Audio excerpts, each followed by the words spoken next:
Hello, everybody. This is Greg. My name is Greg Griffin, and I am an addict. I'm coming to you Wednesday nights at 6 p.m. Pacific time every Wednesday. For some of you that haven't known me or haven't met me, I would like to introduce myself to you a little bit tonight and give you, my background, tell my story. I don't know if you've ever been to an AA or an NA meeting. I was just talking to a friend of mine, dear friend of mine, Susie Foreman, who I've known now for crying out loud, 30 years. And I met her in Las Vegas when I was in the throes of my addiction. And I'll tell a little bit more about the story with her later as I tell my story tonight. But I'm really super excited to be interviewing her in 2 weeks, July the 1st, Wednesday, July the 1st at 6 p.m. Actually, my brother David will probably be interviewing the two of us together. She's got like 27 years now, clean and sober, really devout AA, NA member, sponsors, has sponsored several sponsees through the years. I'm just really super excited. I'm super excited to know that she's coming up here in 2 weeks. Anyways, let me tell you a little bit about myself. First started using drugs in 1977. It was my junior year of high school, and it was weird as I was as I was going back in time with my brother when we were leading up to starting these sessions last February. I was just really excited to share my story, and so I had to go back to where right before I started, right before I smoked my very first joint. All my life, I've been an athlete, elementary school, junior high, high school. I have a middle brother. David's my older brother. I have a middle brother, Mike, who we are a year and 10 months, almost 2 years apart. And as you can imagine, as being an athlete and competitive as I was, I wanted to beat him at anything. So it really helped fuel me in my athleticism as I went through school, because I started at an early age. So I was telling my brother, when I was interviewed first, Leslie asked me the question. Leslie says to me, she says, Greg, why did you pick up or decide to pick up a drug in the first place? It's a good question, right? So, for me, it wasn't really, peer pressure. It was situational. Like I said, 1977, right before my senior year in high school. I ended up connecting it later on down the road, my liking or what that drug, that high, the intensity or whatever it was. I looked back on it, and it took the place of me at the end of a wrestling tournament, winning the gold medal at this tournament with a little olive wreath, put on my head and standing on that top step of the podium and just feeling that adrenaline, recognition, those types of things. And what ended up happening once I got out of high school, my competitive going to tournaments and stuff pretty much stopped. And I started kind of feeling that void, I think, with other drugs and alcohol. So anyways, 1977, summer year, before my senior year, smoked a joint. So did that, got into doing it a little bit more often. And before you know it, I was introduced to other things. So you'll hear me say later on down the road is my spiritual sponsor when I got clean, his name's John Nielsen from Celebrate Recovery. And he told me in the beginning, he says, Greg, he says, it's really not that difficult. You need to change playgrounds and playmates. And that really resonated with me, those words. And it was true, So it's like you become who you hang out with. Like if you're going to be successful, if you're in a business or something like that, and you want to hang out with the 5 successful, people in that business, the thought is that you will become like them if you hang out in that environment long enough. So anyways, I entered the drug environment. I was introduced to cross tops. There were these little white pills with little cross on the top of them. Cross tops, that's the word. And it was speed. It was an amphetamine. And I remember when I took them for the first time, I felt like electricity was coming out of my hair. And I really, really liked the way that felt. So anyways, you know, I believe that is what's really ensnared me in addiction, is because I liked the way it felt, or maybe it was even more so. I liked to be able to have my mood changed, you know, altered states. I enjoyed being in those altered states. So anyways, unfortunately, I liked those altered states too much, and so as time went on, and I became to where I don't really think I was physically addicted at that point in time in the early 80s after I graduated in 78. It was more that it became part of my peer group that I hung out with, and we did it on a regular basis. Then came methamphetamine, a little bit of snorting of cocaine. You know, that's back when you're snorting the cocaine back in the 80s when it wasn't addictive, right? Of course it was addictive, but it was different than the crack cocaine that they have now in the world today.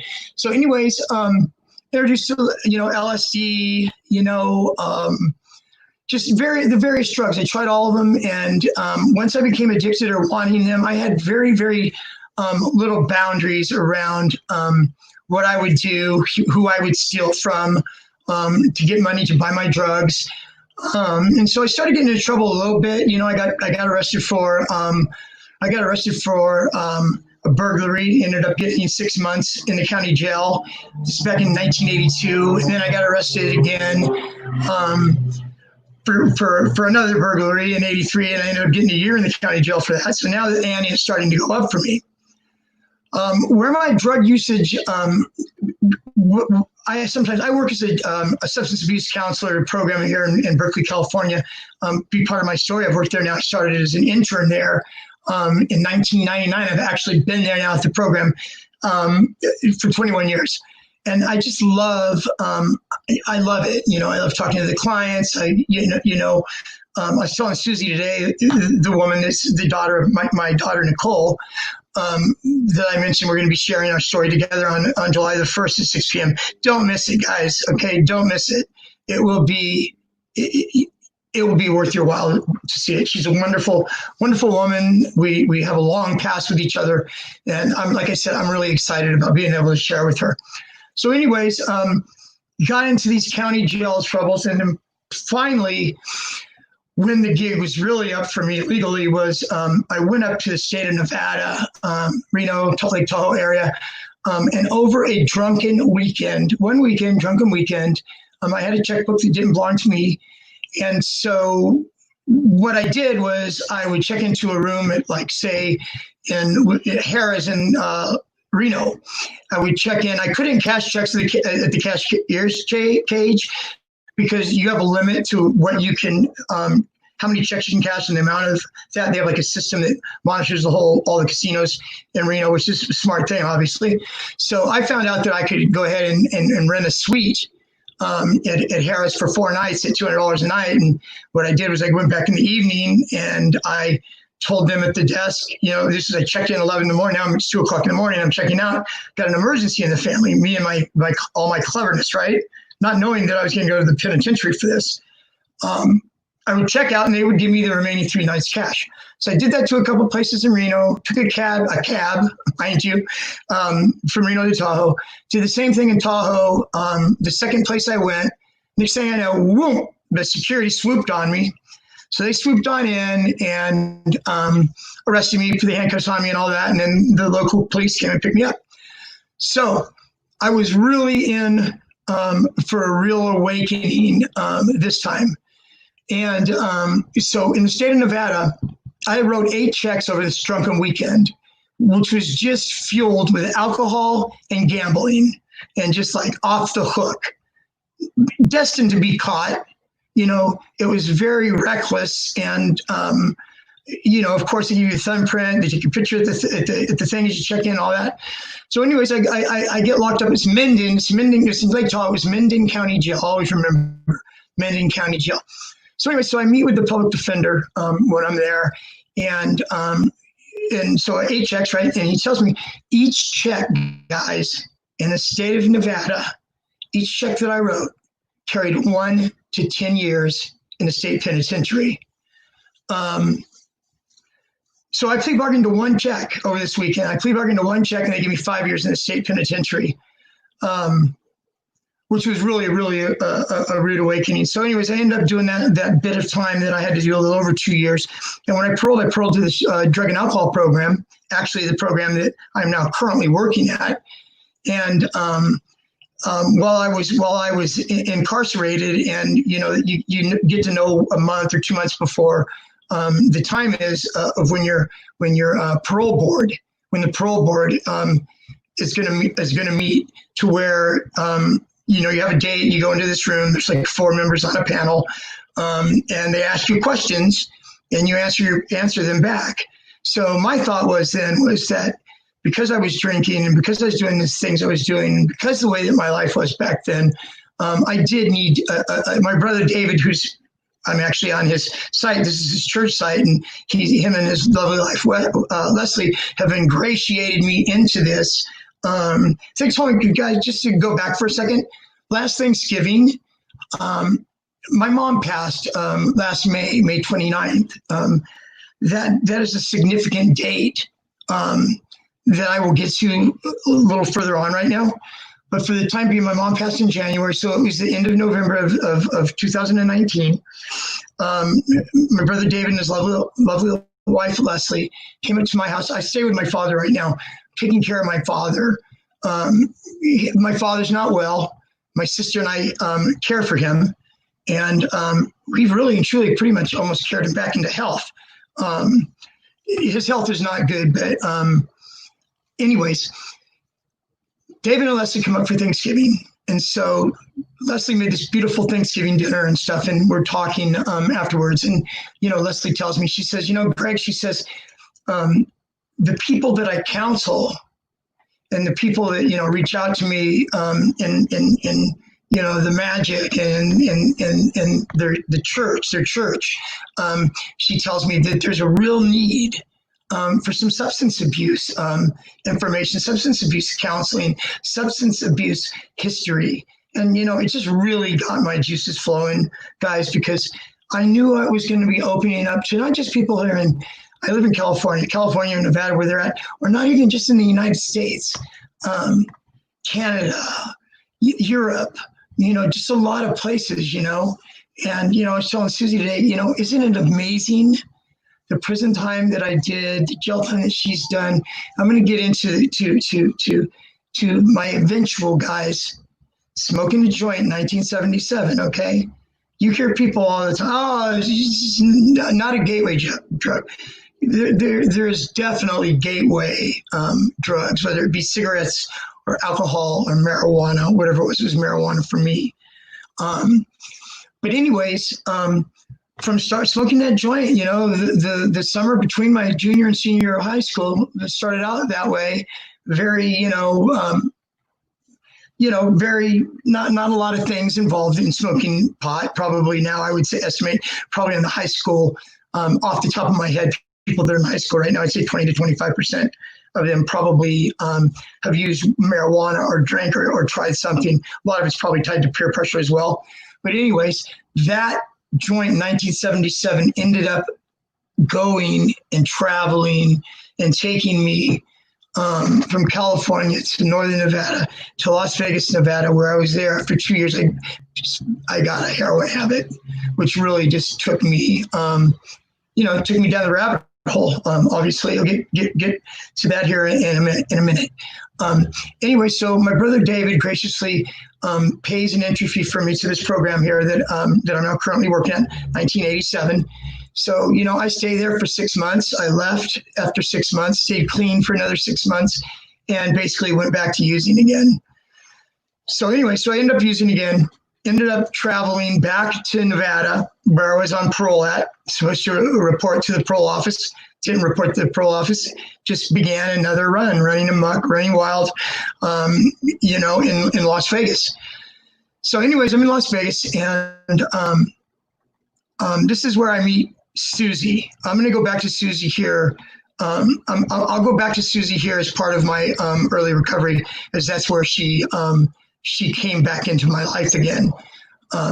So anyways, I go to Las Vegas, 89, 90, drinking, doing some coke, basically, what I call harmless, but we all know that it's not harmless, but, harmless compared to what? A step down compared to what, right? A step down compared to heroin, guys. So from 1991, and doing this story right now and telling and sharing my life's path, in my story, they would call it in an AA meeting or NA meeting. You have a secretary secretaries that meeting, and they always have a speaker. They bring a speaker in. And so I guess that you could call this me sharing my story. And so anyways, I get to Nevada. I did 89, 90, cocaine, alcohol. 91, I got introduced by a friend of mine that I knew. He had heroin. He was a heroin addict at the time. And, I had some drinks in me. I wanted to try it. So I tried it. It didn't really do a lot for me at the time. I remember I felt itchy and I threw up a lot, But after doing it a few times, I kind of got used to the way that it felt and I liked it. Still didn't have a habit. Then before you know it, I was hanging out with this guy, we got a room together for, a month. And before you know it, I became physically addicted to heroin. And was addicted to heroin from 1991 up to my birthday. Dates, as I'm telling my story, dates have just such they carry such a message to me. They carry such a significant message to me, because it seemed that these different checkpoints in my life, as of dates, like my birthday, March 7th, when I entered the hospital, May 29th, 1997, which is where I came home. I was taking methadone and stopped sticking needles in my arm, of May 29th, 1997. And my dear mom passed away this last year on May 29th, 2019. So anyways, backwards to Las Vegas and my heroin addiction. During my heroin addiction, I got arrested 2 different times from 91 to 97. Once I got arrested for paraphernalia, I had some syringes and some spoons and just the normal get up and set up that, us heroin ritualistic as heroin and shooting heroin is, from buying it to going to the room and closing the blinds and putting it on a spoon and putting water, heating it up, cotton, drawing it up, the whole thing. It's very, very ritualistic, heroin is. So anyways, 30 days in the county jail for paraphernalia. And then maybe 6 months, a year later, I got picked up for an open container and ended up going to county jail, and I ended up doing 14 days in the county jail then before that. So from 1991 to 1997, the span of those 6 years there, guys, minus 44 days, I shot heroin every day, several times a day.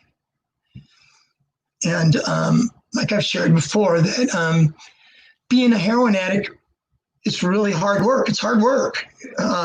It may sound funny, but it's hard work. There was a lot that had to go into me being able to consistently over and over again, having money every night when I went to bed at night to be able to cop in the morning.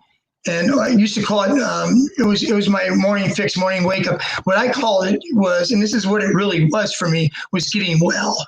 Because anytime you have a heroin habit, you go to bed, you wake up in the morning, you're dope sick. And so anyways, and after we do with my buddy, we do a morning wake up or whatever it was, and to get that, dope sickness off. then the wheels would start turning again about what am I going to do to make money today so I can get a few more fixes today. So yeah, it was a lot of hard work. What ended up happening was, excuse me, you guys get some water here.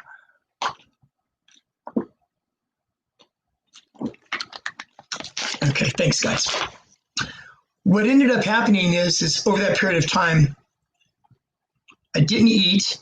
Basically, all this stuff, after all this stuff was said and done, and I came out of the other side of my addiction, once the smoke cleared and once I was convalescing and, away from the drug for, several months, and got to look back, on it. It just showed me just how crazy of a ride it was. It was crazy. So anyways, 1997, I wake up, I have this pain in my chest. I'm thinking it's my heart. I'm not knowing what it is. Don't want to go to the hospital because I'm a heroin addict, and I'm thinking I'm going to go to the hospital. I'm going to be dope sick, right? Little did I know they were going to give me methadone, or they're going to do whatever they need to do to be able to keep me medically comfortable, so I wasn't going through withdrawal symptoms while my body was going through the trauma that it had already been going through. So anyways, I went to the hospital on March the 7th on my birthday. What ended up happening is I had pneumonia. My left lung was totally full of fluid. And when they admitted me to the hospital, they had to put in a chest tube to drain the lung. And so they did drain some of it and stuff. And then time went on and I was still in the hospital.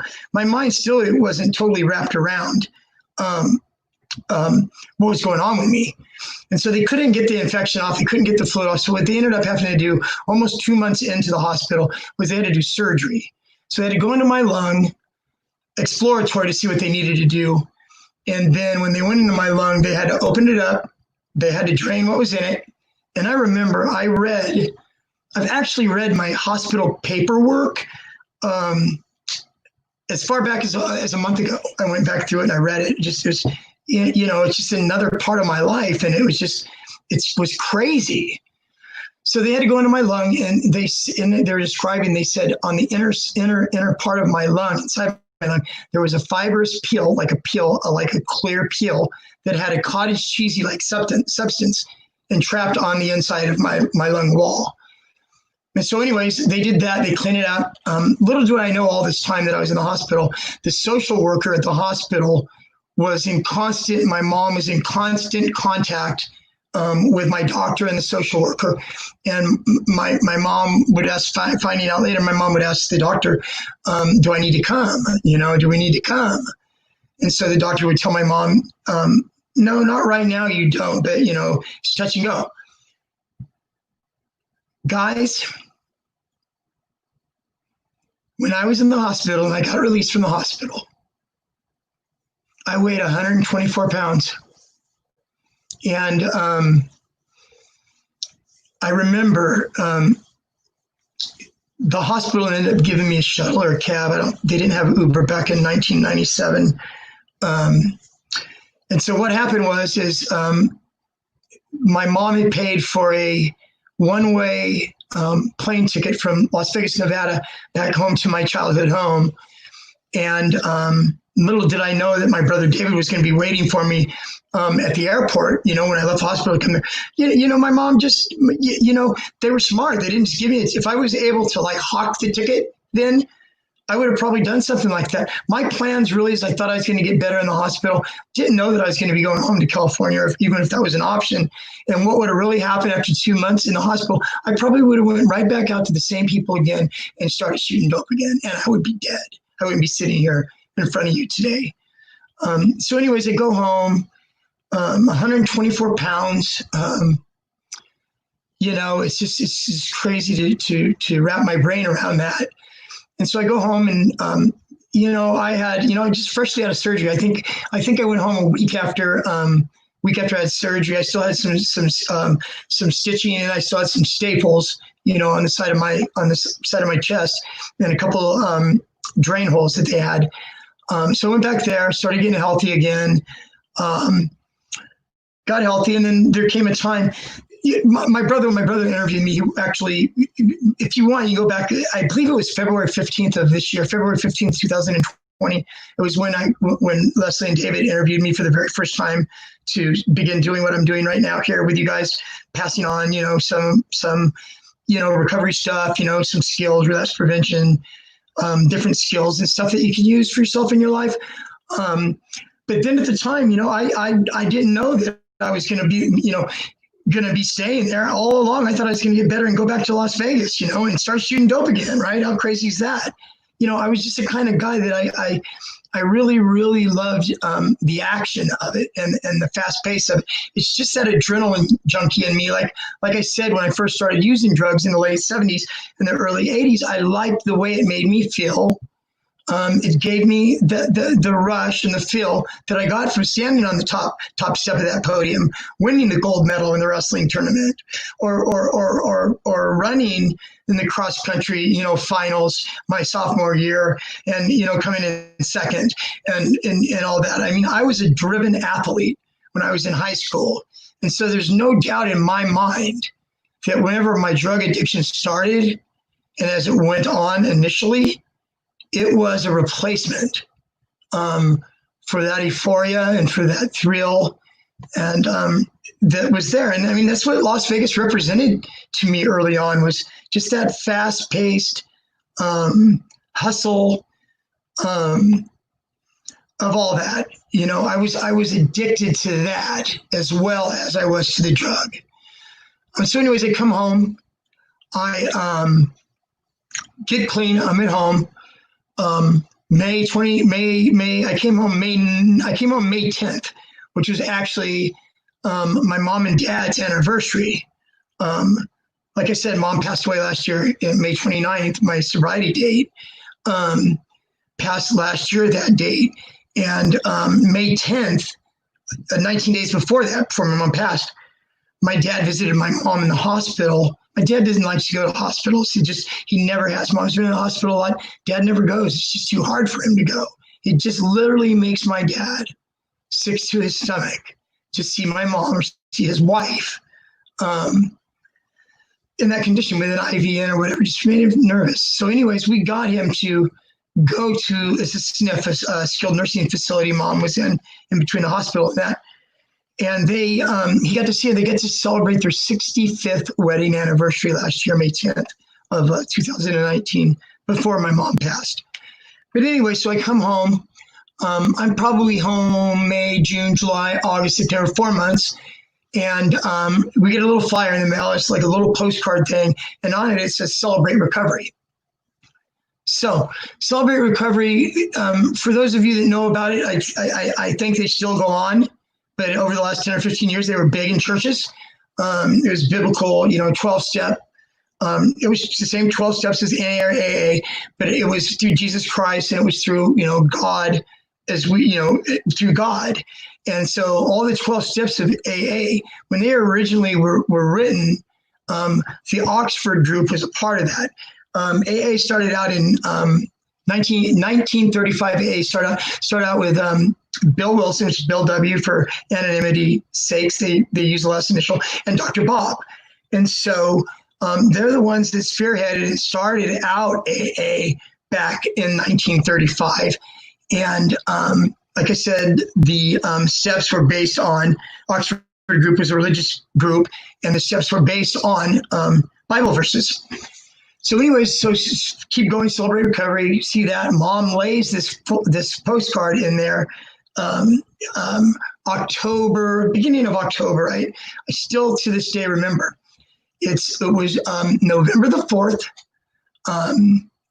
1997. Celebrate Recovery. So as the time came, it was Halloween or something like that. It was a week before this, November 4th, and I told mom. I said, "Yeah, mom." I says, "I see the postcard that you have here, this flyer that you have here, of Celebrate Recovery." I says, I know that it was intentionally. I know that the dang thing was intentionally placed there, mom. Passive aggressive as my mom is, right? But she placed it there. I said, I'd like to go. And she said she'd like to go with me. Can I go too? So of course she can, mom. Little did mom know at that point in time, not only was I going to get my own help, Mom was also going there and was going to get her help, even though she didn't realize it at the time.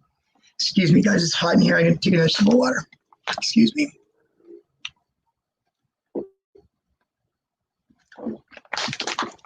Excuse me.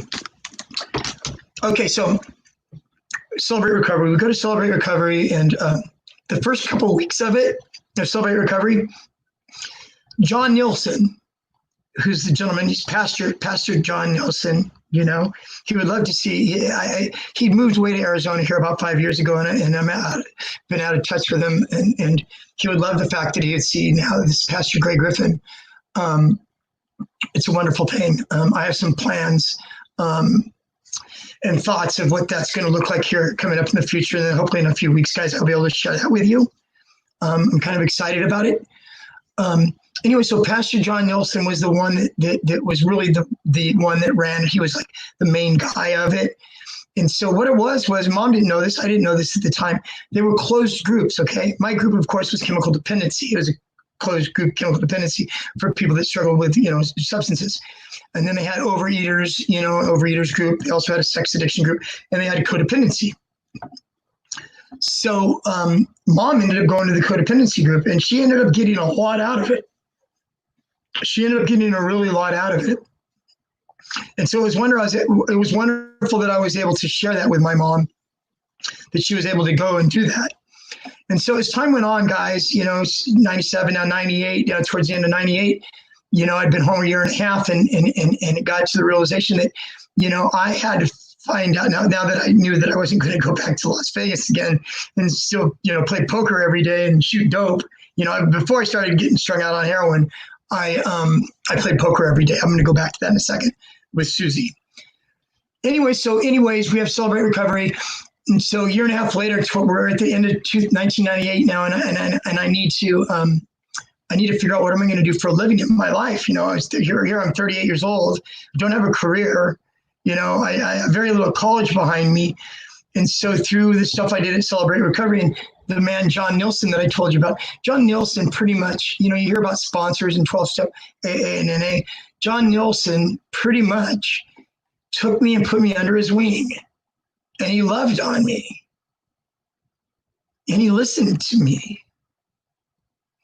And it was a beautiful thing.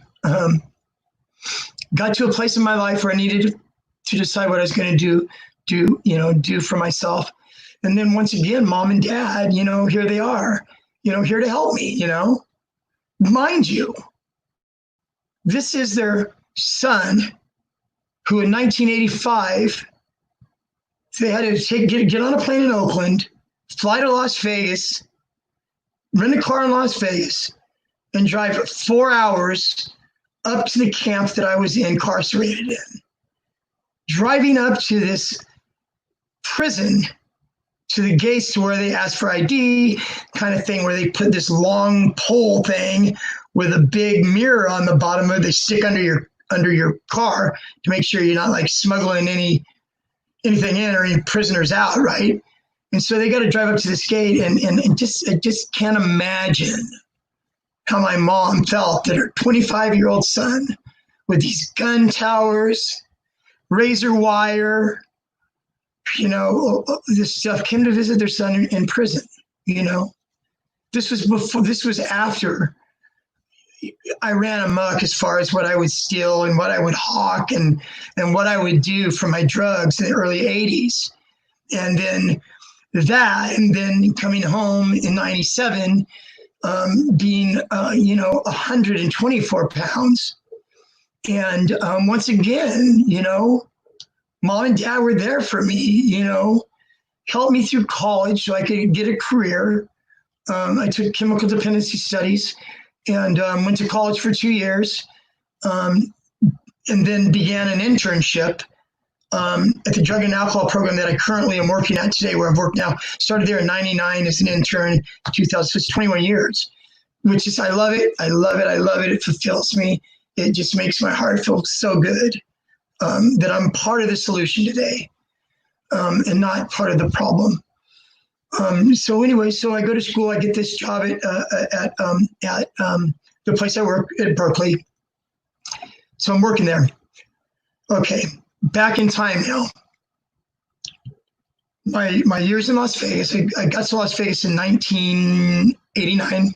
So from 89 up to 91, those first 2.5 years or so, I was a big poker player. I played poker every single day. I loved the action, right? And my name, they called me, I had a little handle, alias. I was Yancey Johansson, the riverboat gambler. Somebody named me Yancey Johansson because it was a riverboat gambler, right? I was a legend in my own mind, right? So anyways, I went by Yancey. So I had a friend, Susie. Okay, Susie's a gal that worked at the ranch. The kind of ranch that she worked at doesn't have animals. All they have is studs. Mustang Ranch. So anyways, this was after my relationship with her in Las Vegas. So she was a hustler. She was a street hustler. She turned tricks. She worked for Las Vegas. She worked for an escort service in Las Vegas. And, I was a fellow hustler. So, hustlers would cross paths and stuff. So we crossed each other's paths, Susie and I. Became friends.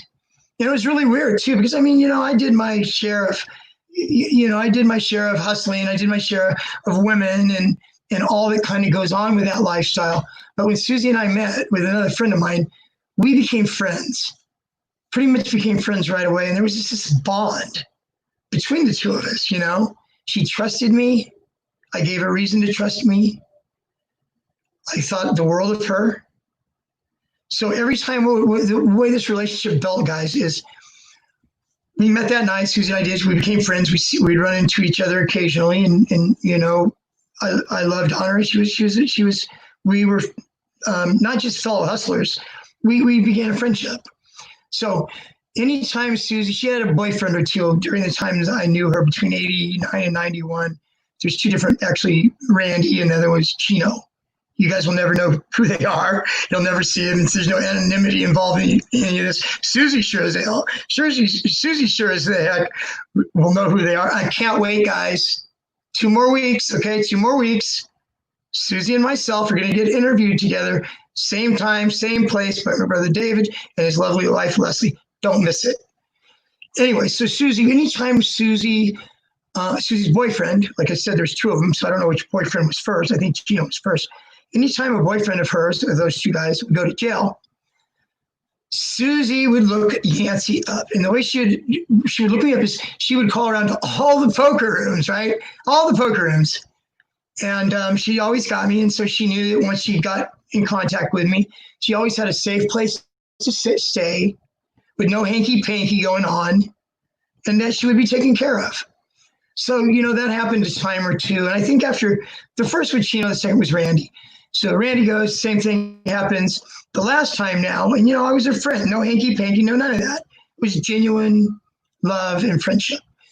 So the last time now that Randy got arrested and went to jail, I remember really vividly the night that Susie and I kind of, hooked up. It was, we were at the Union Plaza. She's going to blow her mind. She's watched my original thing. I just talked to her on the phone this afternoon, actually, make sure that she's going to commit to July 1st.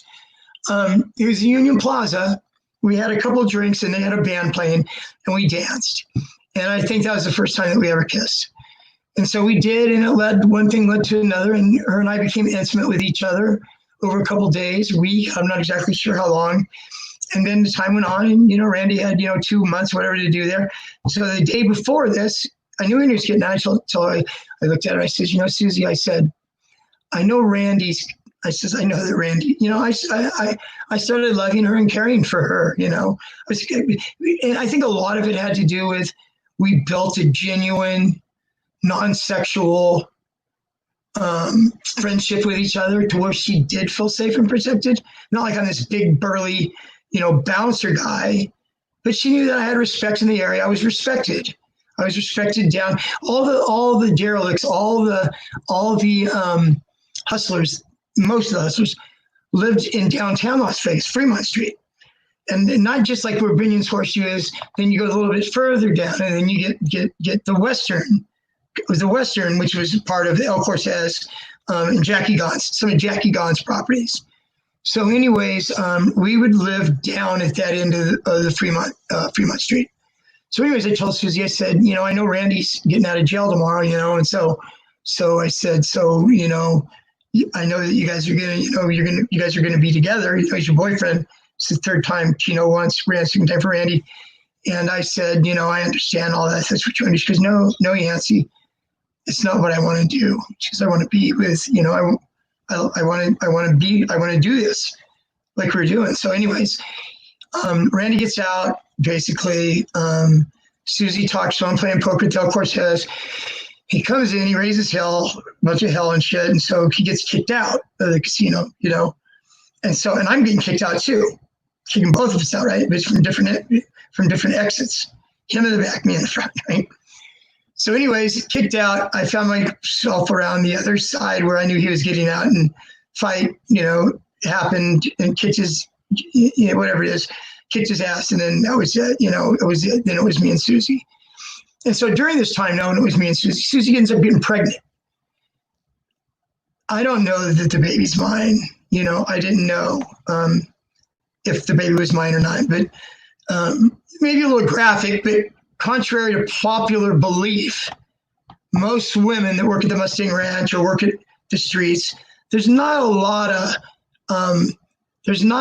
of missionary sex going on. There's other quicker, faster type things. Not to be too graphic with this, but anyways, that's why I'm saying I don't know if the baby was mine or not, even though I knew it probably was. So anyway, Susie and I are together, and something happened where we had fallen out. I told her, if you ever cheat on me or if this ever happens, I'm going to be done, right? Still didn't know if the child was mine. So we were done. After a couple of months, we split up. I never saw her again. I get a phone call February 14th, 1991. I am at a poker room, guys, that is like off the beaten track of Las Vegas that she's never seen me at. I get a call to my room. It's Susie. Valentine's Day, 1991. And she goes, I just want you to know that your daughter was born today if you want to see your daughter. I was in denial about it. Definitely didn't want the responsibility of it. Basically said, I told you I was done, and I hung the phone up. Never to see her again. As God would have it, guys. Susie, Susie did coke. She smoked crack. I was turned on to crack cocaine probably in 89 or 90. This was before I started messing around with heroin. But anyways, I told Susie basically, I'm done. So anyway, she finds me at this obscure poker room. I wasn't at the poker room. She actually called my room where I was staying at, that I played poker at, and got me. That's when she says, don't you want to see your daughter? Hung the phone up, never to see her again. Fast forward now to my recovery. This is Las Vegas, Nevada, guys. Fast forward to my recovery. Become a substance abuse counselor, intern 1999. Move up the chain a little bit at my job, being responsible, move up the chain to supervisors, positions, and stuff. There was a conference that was in town. I was part of what's called, I had a KDAC. My certification was KDAC, which is a very recognizable and probably one of the highest recognizable substance abuse positions in the state of California. Hold on, excuse me. Sorry about that.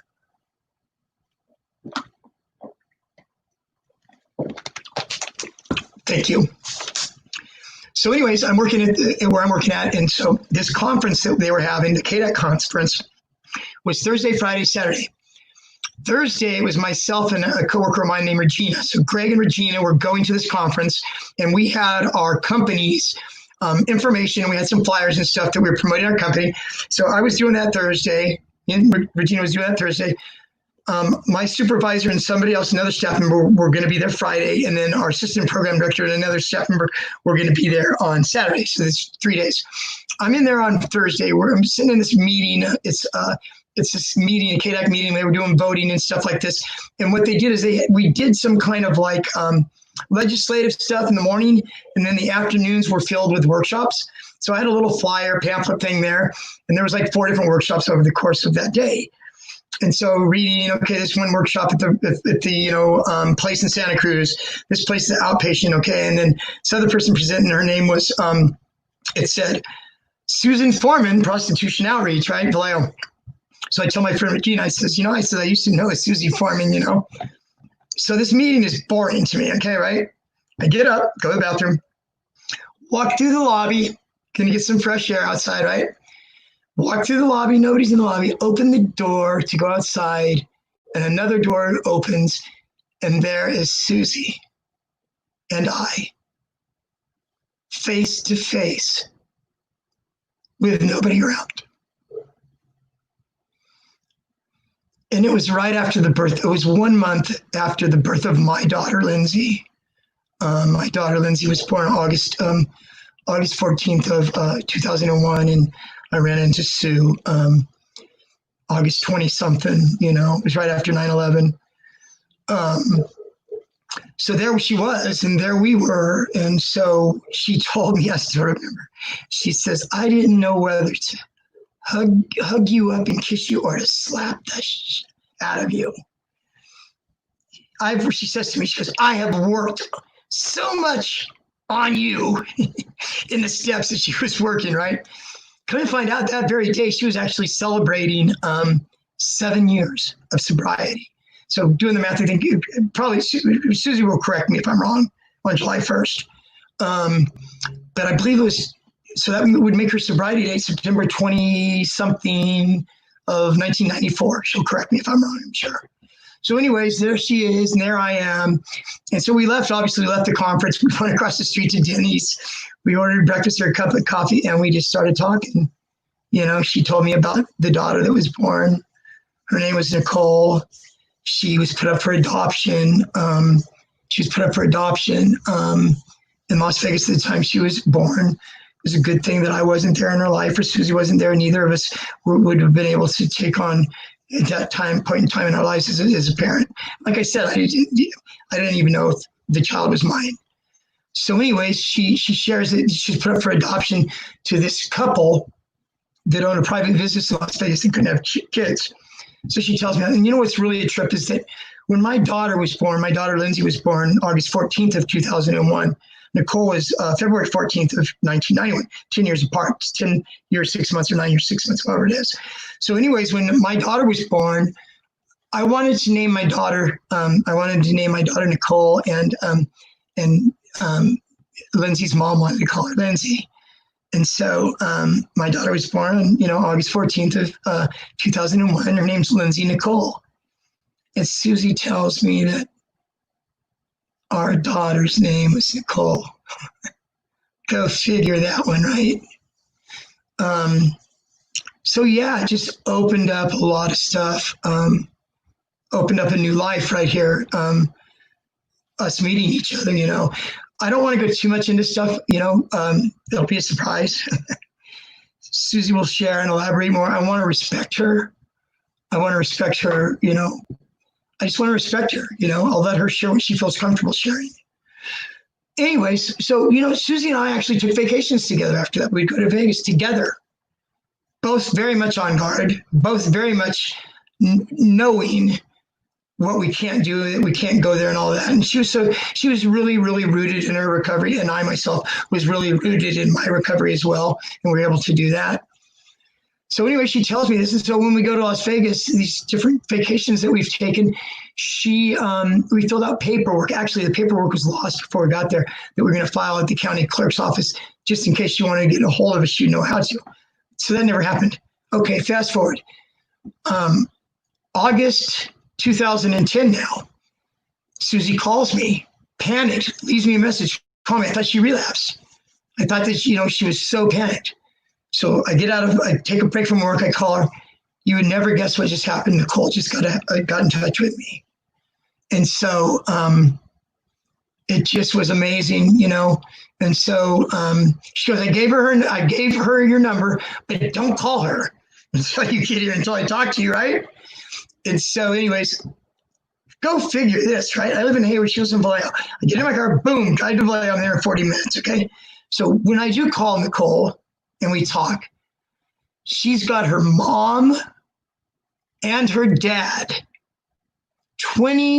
19 years later, not married, not a couple, but standing in the same living room, not in jail, not smoking crack or shooting heroin, but standing in the same room. What are the odds of that? And she told Susie early on, she says, you know, Susie, I didn't get in touch with you to have a relationship with you. I got in touch with you to find out medical history. And you know what, guys? It broke Susie's heart. And I told her, I said, Susie, God did not put Nicole back in your life for you not to grow a relationship with her. It felt like the right thing to say. Didn't know totally 100%, even though Susie's a Christian, has God in her heart, and I do as well. And so anyways, that happened. Told Susie, well, you know, now the next step is we have to go see her, meet her and her adoptive parents if we're invited to. 2 months later, I got Susie and I tickets. We flew to Vegas. We met our daughter and we met her adoptive parents, and they were the bomb. And they were the bomb. And Nicole is just the most beautiful girl that I've ever seen. And so anyways, I'm going to leave that story right there with Nicole there. There's been a lot more that's happened in the last 10 years. There's been stuff that's happened in the last week with Nicole flying up here to be with her mom on her mom's birthday for the very first time to California, to meet Susie's parents, to not her parents, to meet Susie's sister, brother-in-law, best friends, stuff. And I just got off the phone with her this afternoon. And she tells me, she goes, Greg, I have something to tell you, but I don't want you to get angry. And I tell her, I said, Susie, when is the last time that you've ever seen me angry? I'm not an angry guy. I'm just, you know, I guess it's a God thing. I've been given life, a new path, to love on the clients that I work at, to feel like I wake up in the morning and that I have purpose. Why am I going to be angry? You know, I mean, I'm sure that something's happened where I've got angry before, but I can't remember the last time. And so she said, I have to tell you that she says, Nicole flew up last week for my birthday. And she told me I don't want to hurt Greg's feelings, but my daughter has, you know, she has a little anxiety. She has some anxiety issues. Like I think probably all of us in this world have a little bit of anxiety issues. But she told Susie, she says, Susie, this is so overwhelming to me right now that I can't do, you know, too much. And I told Susie, I said, you know what? I says, it's the most wonderful thing in the world that she spent your birthday. I spent my birthday with Nicole 2 years ago in Las Vegas. Me and her, March 7th, for my birthday of 2018. I was able to fly up there, and Susie was probably a little jealous of that. And I don't blame her. She's like, I'm a little jealous that I didn't get to see my daughter too, but I understood 100%. Anyways, this is good. I didn't know how this was going to go because it's a touchy, you know, issue for me and subject for me. And also want to just go very lightly as far as Susie's feelings go. I'll let her share her feelings with you as she feels led to do in 2 weeks. Okay, guys. Life is good right now, so let me get going back to where we're at. I'm going to cut off my story from there as far as what happened with me. You know, I got clean and sober, started working at the job in 1999. My daughter was born in 2001, my other daughter. And then now my life goes on. And like I said, Leslie and Davis asked me if I would do this component, if I would actually basically do the Hermetic Order of Golden Dawn recovery, the recovery portion of that for drugs and alcohol. People, everybody almost is in some form of recovery or some form of addiction or compulsion or whatever, like whether it's food, guys, whether it's sex, whether it's relationships, whether it's, you know, there's so many things, guys. Being addicted to 12-step meetings, right? There's so many different, you know, things. So anyways, I've talked recently in the talks. I was saying that, you know, I really loved the fact that it was really Leslie was opening that door of the recovery thing, being the Golden Dawn recovery person to be able to, do that and to be able to, what I'm doing, guys, is I'm doing shares. This is a little different right now. My brother asked me a few weeks ago, I think I was doing a relapse prevention talk. He says, there's a lot of people that don't know you yet, Greg. He says, so I want you to kind of go back through your story, so give them just like a nutshell version of your story. 5 or 10 minutes. I says, David, 5 or 10 minutes, you got to be kidding me. I can't even, I don't know how to do that, 5 or 10 minutes.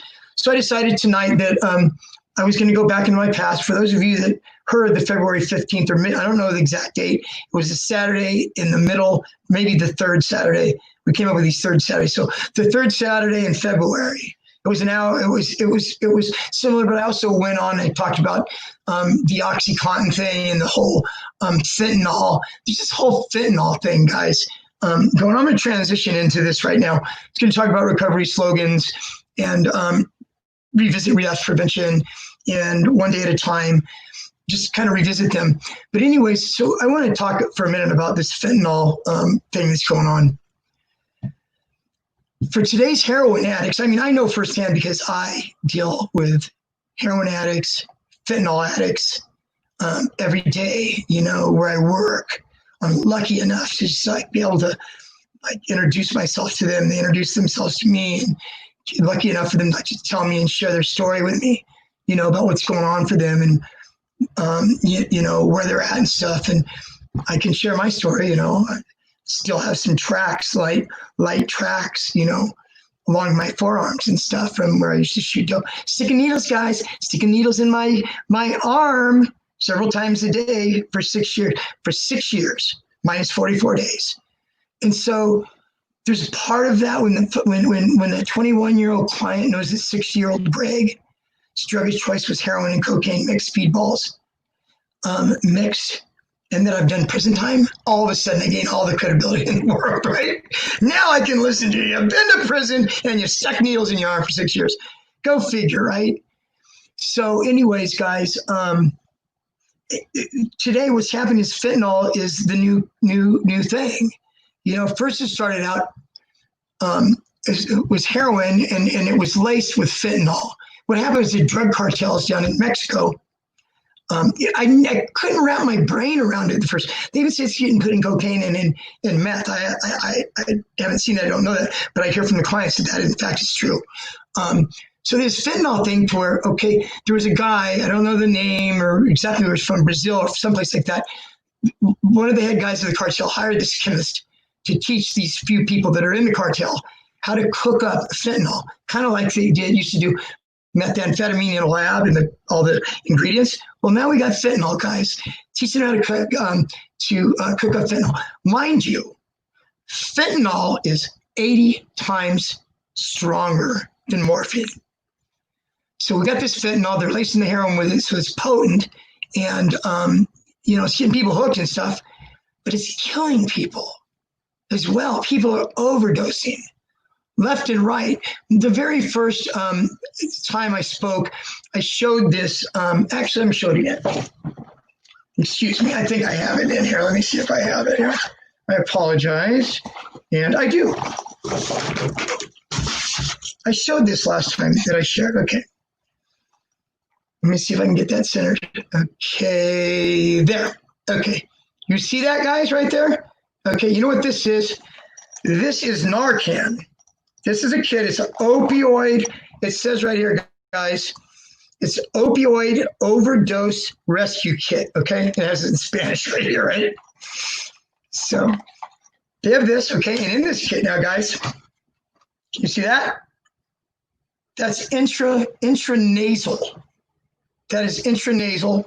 And what it does, guys, is anybody that leaves my program where I work at is given one of these. If they're an opioid addict, they're given one of these as they leave. If they leave the program against staff advice, they're given one of these, okay? Because overdoses are rampant. Rampant. Kids are dying left and right. So the thing is that, you have that, okay? If you OD yourself and you haven't, maybe thank God, hopefully somebody will find that on you. Somebody will find that and use it on you. If not, you can use it on somebody else, or they can use it on somebody else. As many of these as we can get out there, guys, once it's used, is saving somebody's life. And that's where we're at today with the strength of this fentanyl. It's crazy. So anyways, I just want to touch a little bit on a couple of things that I've done. I was talking about recovery slogans. I kind of was trying to think what I was going to do this Wednesday here. And so I've done relapse prevention, I've done 12-step programs. I've done one day at a time. I'm going to talk about one day at a time again in a second. So we have recovery slogans, acronyms, recovery acronyms. I love recovery acronyms. I love this one too. Okay, SLIP. So somebody has a slip, right? Called SLIP, SLIP. Sobriety loses its priority. I love it. Ego, easing God out. Love it. So anyways, there's these different slogans and stuff in recovery. And there's a thing, it's called HALT. It's a emotional state of relapse prevention. It's relapse prevention. It's a state. HALT stands for don't get too hungry, angry, lonely, or tired. There's just 4 emotional things. And they have that acronym and they have those words because they've identified those 4 things as emotional states where somebody's vulnerable to relapse in, right? So like anger, like I just shared with you about anger, and me telling Susie, my sister even, when is the last time that you've seen me angry? Really? When is the last time? And, and I thank God for that. I'm a lot of things, but I'm not angry, guys. But so anger is probably one of the number one things that people relapse on today because it's such a powerful emotion, And so what do you do with that, guys? I was talking to a friend the other day. We were talking about stress. He was stressed. And he says, and I says, I have some really good relaxation techniques for you, some guided imagery, some really good deep breathing. There's this one exercise that I'll share it with you now. It's very simple and easy. And you try it out sometime. It's effective. So you get your body into a really rested posture to where you're comfortable. And then you start from the feet up. You take your feet and you just clench them like a ball and hold them and count to 5. 1, 2, 3, 4, 5. And then you release it. Then you do your calves. Tighten your calves up, tighten them. 1, 2, 3, 4, 5. Let it go. Quads. Tighten. 1, 2, 3, 4, 5. Loosen. So you do that, guys, all the way up the body, okay? From calves, buttocks, stomach, shoulders, arms, hands, head. You tighten your head up, but you get it. Maybe close your eyes, squint really hard. And when you release, when you're going up the body and you're releasing, you're doing that, it's getting those muscles, it's engaging those muscles. There's something about anxiety and anger and these emotions, guys, that there's energy in it. There's energy in your body. There's energy in your muscles. And if you can find things, guys, guided imagery, deep breathing. Guys, you can go on websites right now, and a lot of the websites will have a little circle like you see on YouTube with a little arrow, and they'll give you a 3 or 4 minute relaxation technique there. You push it, and it will walk you through it. It will tell you how to sit, and she will guide you. And so I was telling this guy the other day about stress. I says, you've got to learn how to be able to relax yourself from that. I says, because you can't be relaxed and stressed at the same time, right? So what are we going to do? We got to learn how to be, we got to learn how to relax ourselves. Excuse me.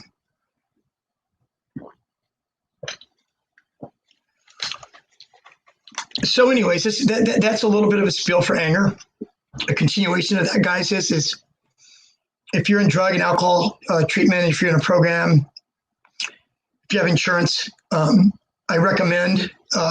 would recommend for anybody that, it's been a few years since I've seen a therapist, but while I've been clean and working on the job and while my life is good, as far as what I'm concerned, in my heart, my life going on really well for myself, I saw a therapist still once a week. It was just a wonderful thing for me to sit down and just share my stuff. I mean, we all busy. I have a daughter right now. She's 18. My other daughter, Nicole, that I just talked to you about just now, she just turned 19 on Valentine's Day. And, we have stuff in our life. We all busy. Our lives are busy. We have this, we have that. It's good to be able, especially me. I'm in a helping field. Anybody that's in a helping field, like doing what we do with substance abuse counseling, whatever you do in life, guys, it's always good to be able to process your stuff with somebody. It's healthy. So I would recommend that, anger management classes. There's a lot of stuff. This is the thing, guys, about recovery, okay? Recovery is not for people who need it. Recovery is for people that want it. That's key right there. You've got to want it, okay? When you want it, then you start doing some of these things that I'm talking about. You start tightening your damn feet up, right? Or you start doing that. You start exercising for 30 minutes or more and reading for 30 minutes more. I'm going to talk about that in a minute when I get to one day at a time again. So anyways, anger is a very powerful emotion. Probably one of the number one emotions that people relapse over. Angry. I'm tired. Don't get too tired. I mean, we work feverishly. Some of us work really, really hard at what we do. Some of us are driven. Some of us aren't. But anyways, we all do get tired. Most of us get tired, And when you're in early recovery and you have the tired thing, I don't know. When I first got clean from heroin and opiates, I couldn't sleep very well for a long time. Clients that I see now that are in the program have a hard time sleeping. Shit, when you first come in, you're lucky to get 2 or 3 hours of sleep or an hour even. But there's things, you see, all bets are off. We can't drink until we pass out to go to sleep, or we can't take, a couple Xanax to go to sleep. We're recovering now. All that stuff is off. But, guys, we've got melatonin. We've got valerian. There's stuff that we have that are natural herbs, Eastern medicine. Try these things, it's really important, So anyways, let me talk a little bit about one day at a time again. I spoke about it here a few weeks ago. Sometimes for people in recovery, when they get into recovery, things just seem really, really overwhelming. So, that's why you hear the term one day at a time. What does that really mean? It means that, I don't want to look off far in the past or too far in the present, okay? The present isn't here yet. Today is here. So what we got to do is we just have to stay clean and sober, guys, for today. One day at a time. And so how do we do that? My job in life as a man in recovery is to change me, changing me one day at a time. Talk about scheduling. With one day at a time, scheduling is so important. What I do usually, guys, I know this firsthand because I've lived it, and I still live it to this day. In the busy world that we're in, we're working. I'm also a realtor. I do a little bit of, I'm a real estate agent. We've got the COVID-19 stuff and all that going on, and it slows stuff down and all that. But, I have a lot going on in my life. And just as everybody's got a lot going on in their life. And for us as addicts, especially in early recovery, you need structure. Structure is the best thing in the world for us addicts. And what does that mean? That means that we have to have stuff lined up in our life. And I'll give you an example here in a second.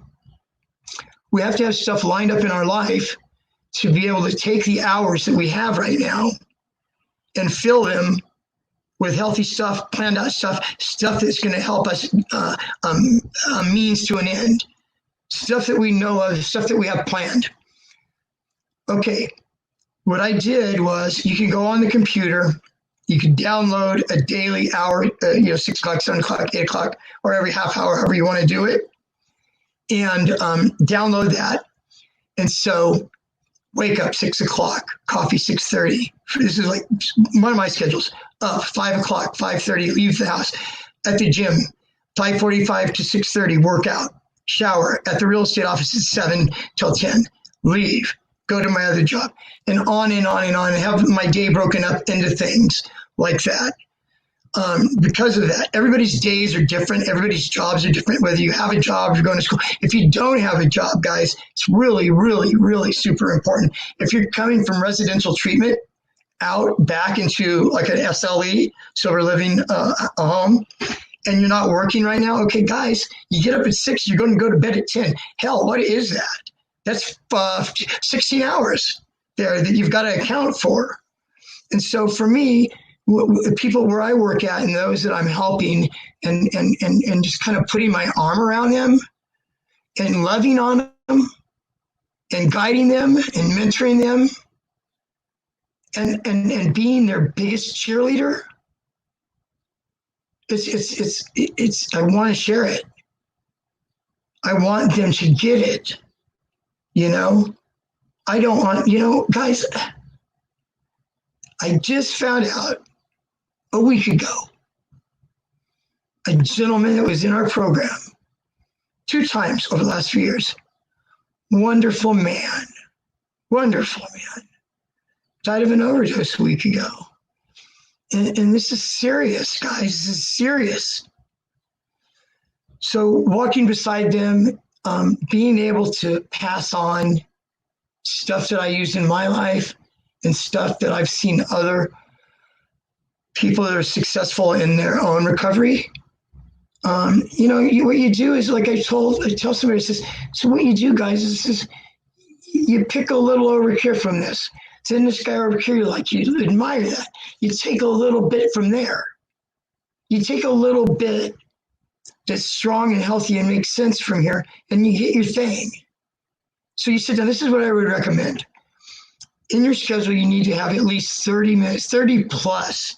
I'd love 45 better minutes of exercise, not just lifting weights. Okay, I'm talking aerobic, deep breathing, slow, sweating exercise, aerobic exercise for 30 plus minutes scheduled.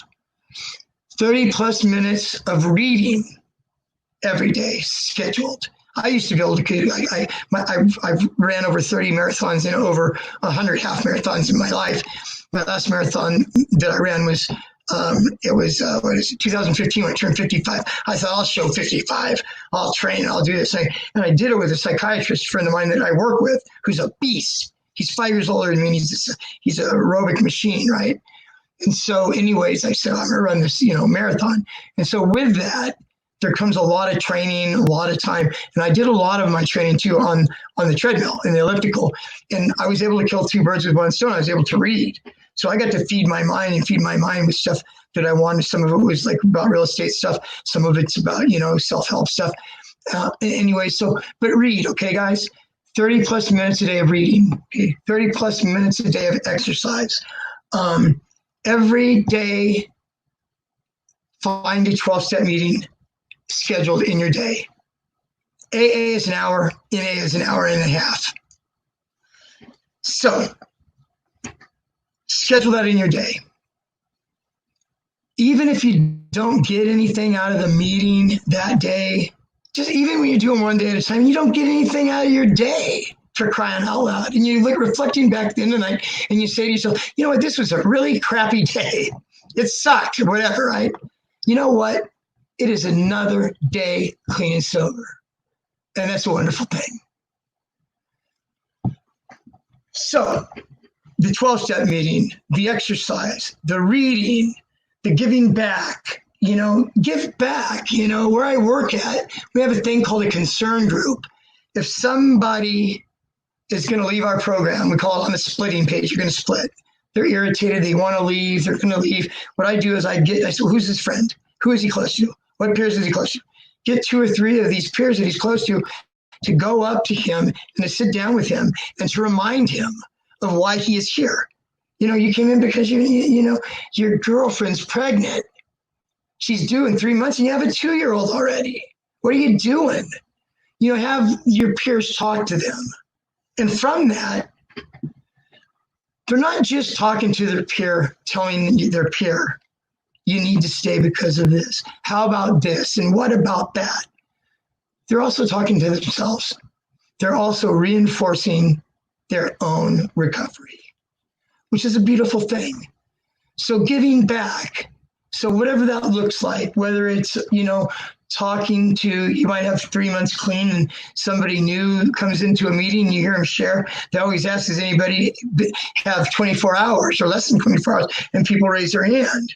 So notice that it's not uncommon for people to come up, even you, 3 months in recovery, to go up afterwards and talk to that person because you can relate to that person. And there's a saying, we keep what we have by giving it away.